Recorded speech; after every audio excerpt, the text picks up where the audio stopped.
Alam mo ba kung bakit may mga lalaking hindi naman gwapo, hindi mayaman, hindi sikat, pero parang magnet sa mga babae? Yung tipong kahit saan sila magpunta, may kakaibang tingin na ibinabato sa kanila, may ngiti na parang sila ang bida sa kwento ng ibang tao. Samantalang may ibang lalaki naman dyan. Todo effort, todo pabango, todo gym, todo pa cute. Pero kahit anong pilit, parang wala pa ring epekto. Kung baga sa laro, parang laging kulang sa puntos, laging hindi pumapasa sa final round. Nakakatawa pero totoo. Minsan, hindi yung pinaka-handsome o pinaka-rich ang may pinaka-malakas na dating. Kasi sa totoong mundo, hindi looks, pera, o popularity ang pinaka-ugat ng attraction.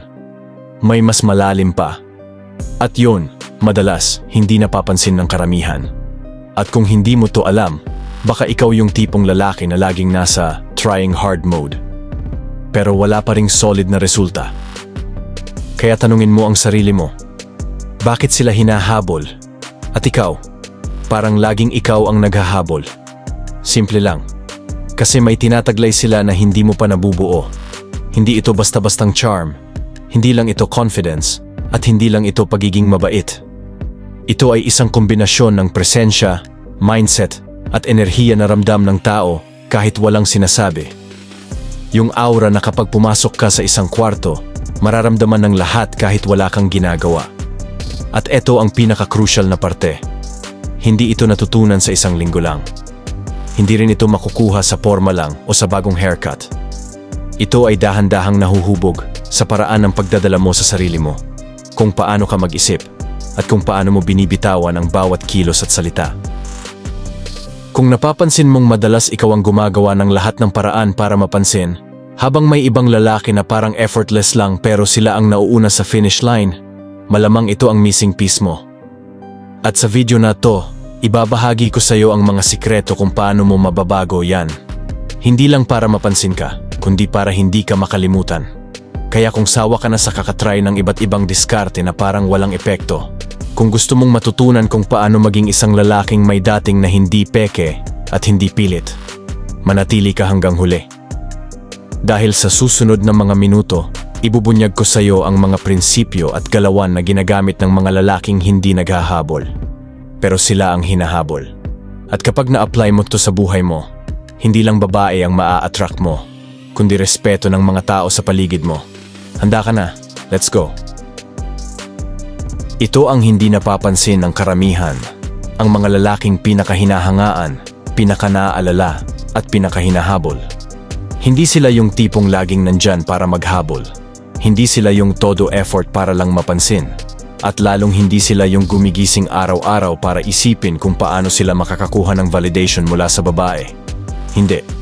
Sila ang tipo ng lalaki na kapag pumasok sa isang lugar, hindi kailangan ng magarbong intro, hindi kailangan ng spotlight, pero kusa itong napupunta sa kanila. Bakit? Kasi ang presensya nila, ramdam kahit walang salita. Kasi ang kilos nila, nagpapakita ng kontrol at kumpiyansa. Kasi ang enerhiya nila, tahimik pero makapangyarihan. At yun ang mas malakas pa sa kahit anong panlabas na anyo. Tandaan mo to, attraction ay hindi lang tungkol sa kung gaano ka kagwapo, kayaman, o kasikat. Sa totoo lang, ilan sa mga pinakahinahangaan na lalaki sa kasaysayan, hindi naman sobrang gwapo o loaded sa pera, pero may presensya silang hindi mo makakalimutan. Isang aura na nagsasabing, hindi ko kailangan manghabol, kasi alam kong ako ang reward. At dito pumapasok ang realidad na hindi sinasabi sa iyo ng karamihan. Kapag masyado kang abala sa paghahabol, nawawala ang misteryo. Kapag masyado kang eager, nawawala ang thrill. At kapag masyado mong ipinipilit, nawawala ang attraction. Kaya sa halip na ubusin ang oras mo sa pag-iisip kung paano ka makakaporma ng sobra para mapansin, simulan mo sa loob. Ayusin mo kung paano ka mag-isip, kung paano ka gumalaw, at kung anong uri ng enerhiya ang inilalabas mo. Dahil, pag ito ang inuna mo, kusa kang magiging magnetic, hindi dahil sa ginagawa mo, kundi dahil sa kung sino ka. At dito, bibigyan kita ng mga diskarteng hindi mo kailangang ipilit, hindi mo kailangang gawing scripted, at lalong hindi mo kailangang magkunwari. Ito yung mga galawan na kapag na-apply mo ng tama, magugulat ka na lang. May mga taong kusang lalapit, kusang magtatanong, at kusang magiging curious sa'yo.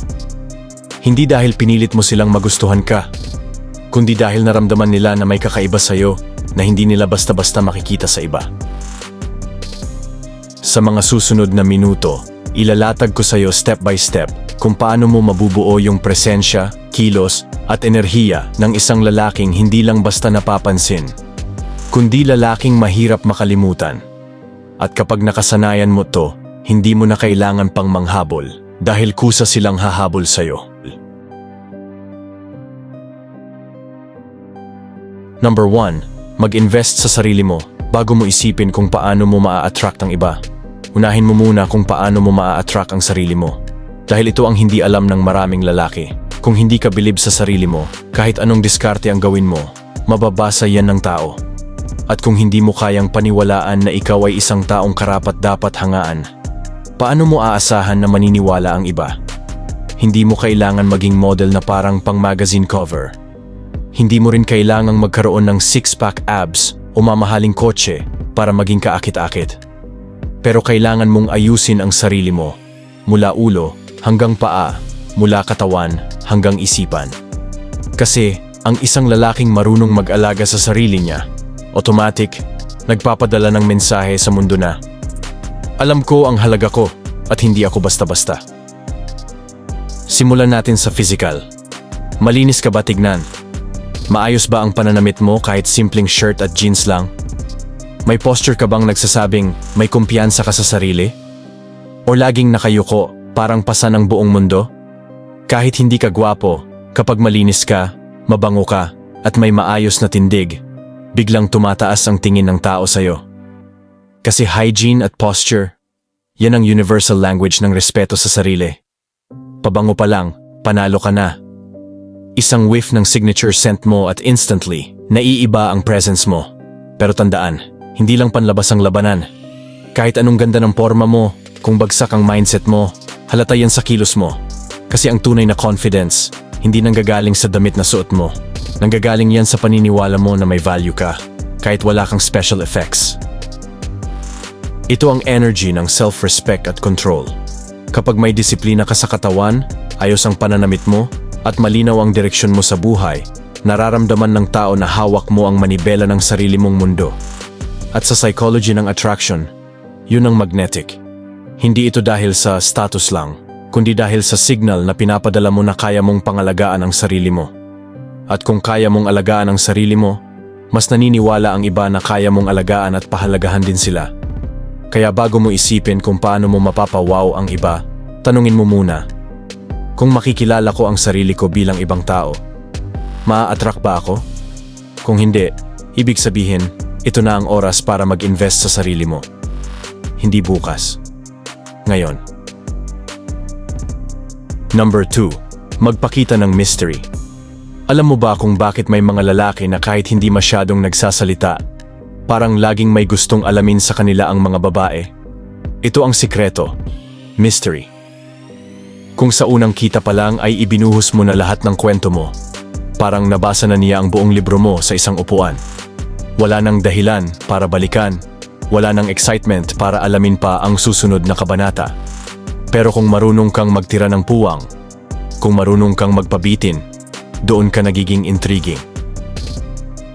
Hindi ibig sabihin na magsisinungaling ka o magtatago ng mahalagang bagay.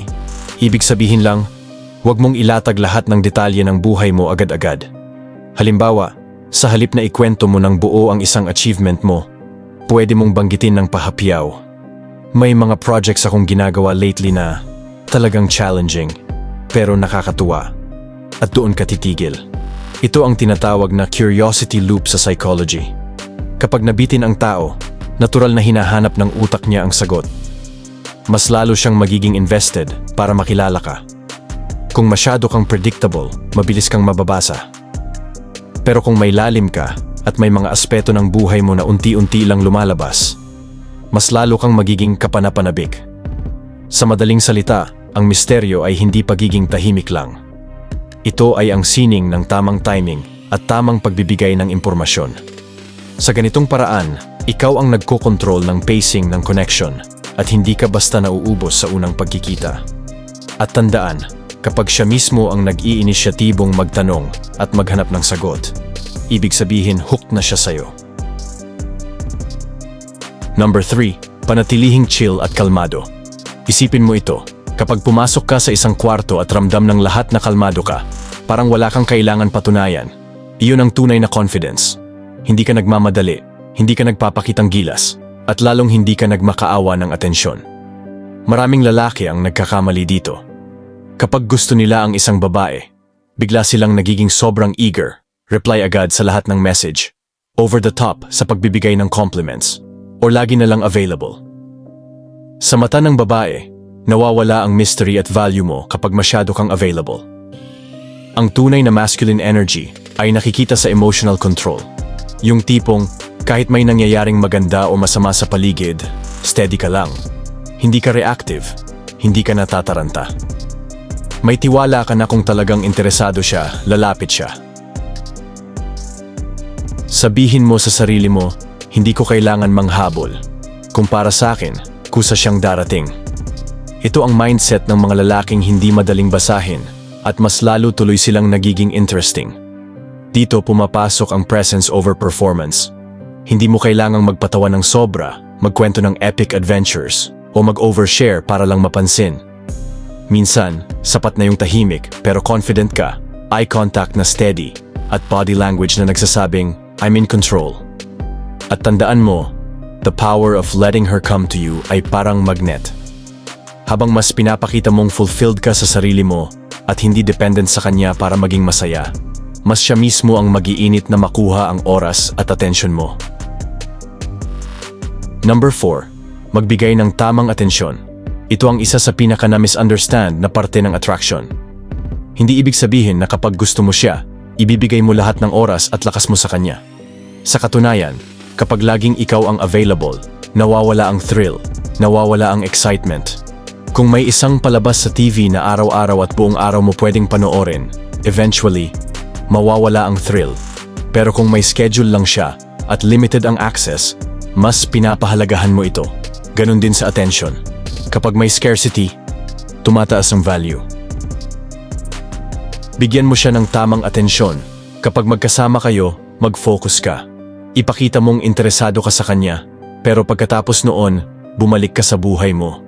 Ipagpatuloy mo yung mga hobbies, goals, at passions mo. Ang utak ng tao ay wired para pahalagahan ang mga bagay na hindi madali makuha. Kapag naramdaman niyang hindi siya ang center ng mundo mo, mas lalo siyang na-excite na maging parte nito. Bakit? Dahil gusto niyang makita kung ano ang mga ginagawa mo kapag wala siya. At yun ang magpapakurious sa kanya. Mas nakakamagnet ang presensya mo kapag hindi mo ipinipilit. Pinaparamdam mo sa kanya na mahalaga siya, pero hindi mo isinusuko ang sarili mong mundo. Number 5, gumamit ng body language na confident. Kapag nag-uusap kayo, tandaan, minsan hindi sa salita nakukuha ang attraction, kundi sa presensya. Eye contact, hindi yung tipong nakatitig ka na parang interrogation, kundi relaxed pero matatag. Yung tipong kaya mong tingnan siya sa mata ng walang kaba, pero hindi rin sobra para maging creepy.